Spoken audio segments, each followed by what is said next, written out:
If you're anything like me, summer makes you think about lemons and lemonade, and that's what my nails are modeled after, and that's what we're going to paint today. I'm going to give this stone a little base coat of Liquitex gesso, and while that's drying, I want to give a little plug for Stones by Shelly on Etsy, where I get most of my really smooth stones for painting. I've just gotten to a point in my rock painting journey that I just want the best of the best, and so this is a little sneak peek at her Etsy shop online. She has Santorini stones, she has some square Santorinis in different sizes. You've seen me work with those. These are the shadows, the moon shadows, and the baby shadows, which is what I ordered in this bunch today. So let's unpack them and take a peek at them. Two things I really love about Shelly is that she packs these rocks very carefully and really well so that they don't break. I've never had any broken ones. And then she also ships them incredibly fast. She's on the other end of the country from me, but I usually get them within a few days. And you can see how incredibly smooth these rocks are. They're great to work with. And lots of fun designs on them when they get wet or with resin. And in this smaller box, I have baby shadows, which are smaller versions of the larger ones we just looked at. So they're really fun for like pocket hugs. I will put a link in the description and on the video to get to her shop if you want to buy some rocks also. But now back to the pink lemonade vibe rock. I am going to base coat this rock now that we've got the Liquitex gesso dried. I'm going to do this nice, fun, bright pink color for my base coat, and I'm going to give it a couple of coats. The first coat didn't completely cover, wasn't as completely opaque as I wanted, so I'm going to give it 2 coats so we're nice and solid pink.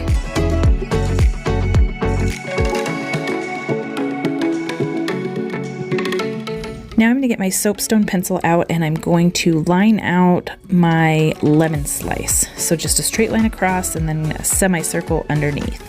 I'm also going to base coat this with Liquitex gesso just because yellow paint, and we're going to use a couple variations of yellow. It's a tough color to work with, so any kind of base coat that you can give it helps with the coverage. I think butter is such a funny name for a paint color. This is just a pastel yellow paint in my mind, but it's perfect for lemons, so that's what we're going to base coat our entire lemon slice with. Now I am going to add more details to this, but I am putting this pastel yellow all the way to the edges just because it helps to have any kind of coverage underneath for the white or the darker yellow.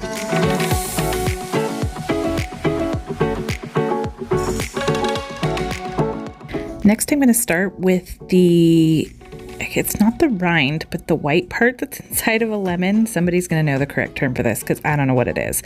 But I'm going to do that across the top of the lemon, and then I'm going to get out the bright yellow paint for the rind and go around the outer edge a couple of times just to get some nice bright yellow for the rind. And you can see there's not a huge contrast between the pale yellow and the bright yellow, but that's okay because we're going to put the white in between there and then we're going to have some contrast.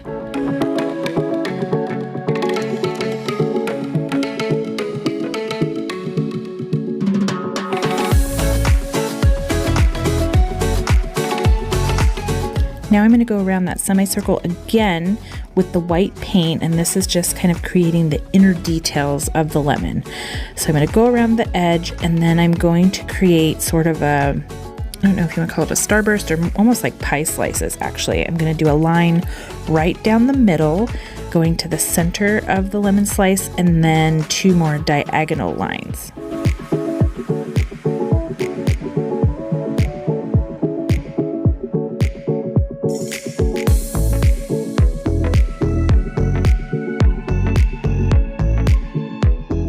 Now that I've got those on there, I am going to round off the corners. So the places that the lines are meeting the semicircle, I'm going to round those corners off.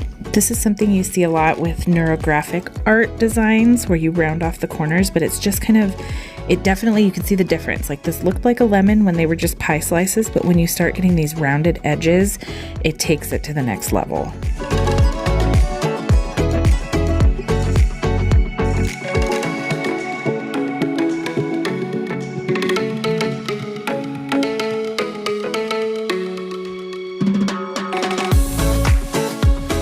Now I'm going to take this nail art brush. I got it off Amazon. I got a set of 5, but you can see how incredibly thin it is.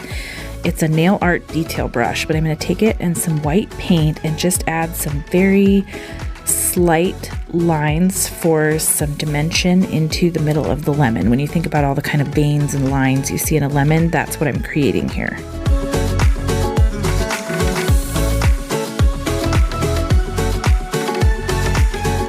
Now I'm going to add some extreme hologram glitter paint over the slight white lines just for a little bit of extra effect when you think about how shiny a lemon is in the middle, and that's the look I'm going for here.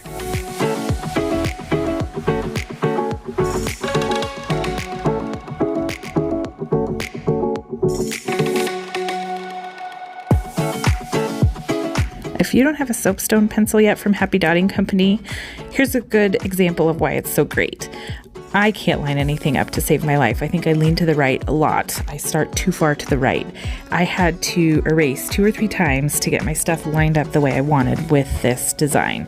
So it's really nice. You can just wipe it off with a paper towel, start over until you get it like you like it. I will also leave links in the description for this tool as well because it's one of my favorites.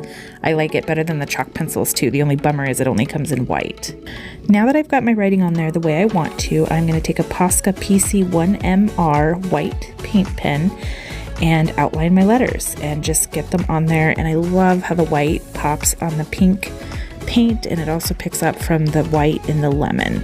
A fun little thing you can do on any design with your writing is anything that has a dot, instead of a dot, use a heart. So I dotted my I's and my J with hearts. You could do exclamation points with the hearts. Just a fun little whimsical design.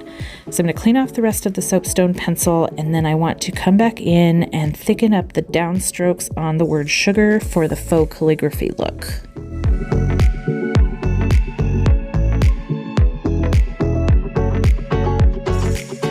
Design was bugging me a bit that it needed something to kind of tie it together, and I wasn't sure what I wanted to do for a border, so I decided to go back to that pale yellow paint and just use the same thin brush that I did for the white lines to create a pale yellow border all the way around. And I'm not good with straight lines, but I let the brush kind of guide it. So when you lay the brush down, it got to a certain thickness and it came out pretty even across the whole thing. And then I came back through with the extreme hologram glitter paint and went over the pale yellow just to give it a little extra sparkle and kind of tie it in with the center of the lemon where we had that pale yellow and the sparkle there as well. I feel like we should have a glass of lemonade and cheers to celebrate how cute this design is, because I super duper love it. Let me know in the comments if you're going to give this or something like it a try, because I love all things lemon. Thanks so much for stopping by to watch, and I'll see you next time. Take care.